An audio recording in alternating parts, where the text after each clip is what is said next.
আমি বোধহয় ঠিক মতো বলতে পারি না, অথবা আমার বক্তব্য কেউ বোঝে না, দুটো একটা হতে না পারে। না, কোনোটাই না, কোনোটাই না। আপনি বলুন, কিছু তো বলুন, এখন সকলে আশা করছে আপনি কিছু আমি বলবেন। আমি যেটা যেটা আমি এই এখন একটা বক্তব্য বলে এসেছি, সেটা রিপিট করবো না। আমি একটা যেটা ইদানিং গতকাল, আজকে এবং গত কয়েকদিন দেশে একটা আলোড়ন হচ্ছে, প্রচন্ড রকম আলোড়ন, কিন্তু এটা ছোটখাটো বিষয় নয়। আমাদের অ্যাক্টিং চেয়ারম্যান সাহেব সেদিন বক্তব্য রেখেছেন, আপনার কালকে না আমাদের পরশু দিন ওই আমাদের লেডিস ক্লাবে, ঠিক বক্তব্যের পরপর আমি জানতে পারলাম যে এদিকে আরেকটা ঝামেলা হলো, যে আমাদের ছাত্র ভাইদেরকে কে কে ডেকে নিয়ে গেছিল, কি করেছে না করেছে ইত্যাদি ইত্যাদি। এখানে একটা ব্যাপারে সবসময় আমরা খেয়াল করেছি যে বিএনপিকে কেউ এমন একটা শিবিরে ঠেলে দেওয়ার চেষ্টা করছে, যে শিবিরটা অনেকটা আওয়ামী লীগের মতো। কেউ চেষ্টা করছে, একটা দল আজকে অনেকেই বুঝে ফেলেছে কিংবা জানতে পারছি, আমরা জানি না, আমরা কিন্তু বুঝি না কেন এটা করে। আমরা বলেছি আমরা নির্বাচন করব, নির্বাচনের জন্য আমরা 17 বছর লড়াই করেছি। আমাদের নেত্রী জেল খেটেছেন, পৃথিবীতে একমাত্র নেত্রী আমি বলতে পারবো যে যিনি দেশ ছেড়ে পালিয়ে যান নাই। দেশের নেতা কর্মী মাটি মানুষকে ছেড়ে তিনি পালিয়ে যান নাই। এখন তিনি আজকে তার কোনো চিকিৎসা চলছে না, যা আছে এ অবস্থায় যদি আলহামদুলিল্লাহ তারা ভালো রাখেন, আমরা হয়তো আরো কিছু জনের পাবো, কিন্তু ওনার চিকিৎসার অবস্থা নাই। তো এই একটা অবস্থা তিনি বরণ করে নিয়েছেন। আমরা জেলখানার সাথে দেখা করেছি, যখন দেখা করেছি তখন যে ওনার অবস্থাটা ছিল, যেখানে থাকতেন এর কল্পনাও করা যায় না, স্বেচ্ছেতে একটা জায়গা থাকতেন।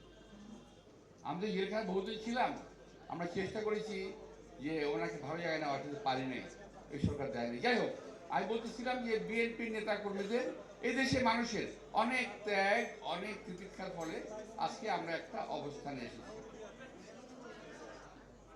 গণতন্ত্রের জন্য আমরা আমরা কথা বলার অধিকারের জন্য আমরা এসেছি। আজকে কেউ কেউ বিএনপিকে মানে অবস্থা এরকম যে নির্বাচনে গেলেই তো বিএনপি ক্ষমতায় যাবে, এমন আমরা একটা ধারণা সবার ভিতরে এসে গেছে।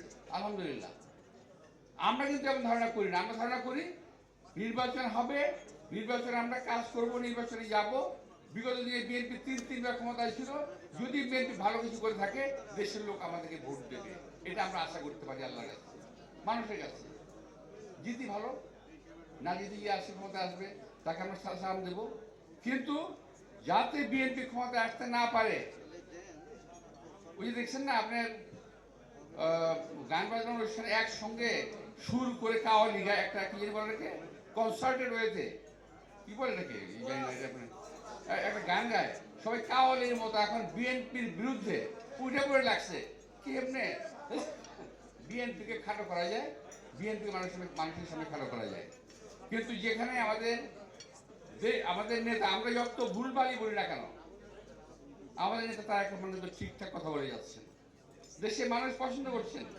আমি যাদের সাথে কথা বলি তারাও কিন্তু কথা বলেন যে না, উনি একটু ঠিকঠাক লাইন মতো আছে, কথা বলতেছেন, ভালো কথা বলতেছেন।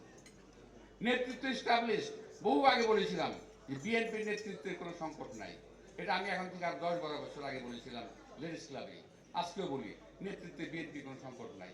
সুতরাং আওয়ামী লীগের সঙ্গে আমাদের ঠেলে দেওয়ার কোনো সুযোগ নাই, যত চেষ্টাই করেন। কারণ আমরাও আওয়ামী লীগের প্রাতিষ্ঠানিক বিচার চাই। সাংগঠনিক অপরাধের জন্য এই দেশে আইন আছে, কানুন আছে, সেই অপরাধে বিচার হবে এবং সাংগঠনিকভাবে তার বিচার হতে পারে, যে আমাদের ইসলামকে এইভাবে ব্যান করা হয়েছিল, হতে পারে। যারা ব্যক্তিগতভাবে চুরি চামারি করেছে, ডাকাতি করেছে, অন্যায় করেছে, লুট করেছে, এই দেশে সব কিছু শেষ করে দিয়েছে,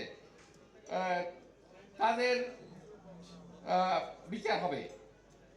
বিএনপি তো কখনো না করে নাই, কিন্তু এমন একটা অবস্থা হয়ে গেছে যে না, বিএনপি আমাদের এরকম একটা আছে জানেন, বিদেশে কিছু আছে, বিদেশি কিছু লোক আছে, অনেকে বলে কান দিয়েন না, আমার কানটা খুব খারাপ, আমি সব শুনি, তো কান আমি দেই। কারণ ওই লোকগুলা এই বাংলাদেশকে কখনোই শান্তিতে থাকতে দেবে না, কারণ এরা কারো না কারো দায়িত্ব পালন করছে এজেন্ট হিসেবে। আপনাদের সবাইকে আন্তরিক শুভেচ্ছা ও ধন্যবাদ জানিয়ে আমি চেয়ারম্যান সাহেব এখানে উপস্থিত হয়েছেন, ধন্যবাদ। অবশ্যই আমার আয়োজনকারীরা দেবেন। তবুও কষ্ট করে আমার কথা শুনলেন, এই জন্য আপনাকে আন্তরিক ধন্যবাদ জানিয়ে বক্তব্য শেষ করছি। খোদা হাফেজ, আসসালামু আলাইকুম।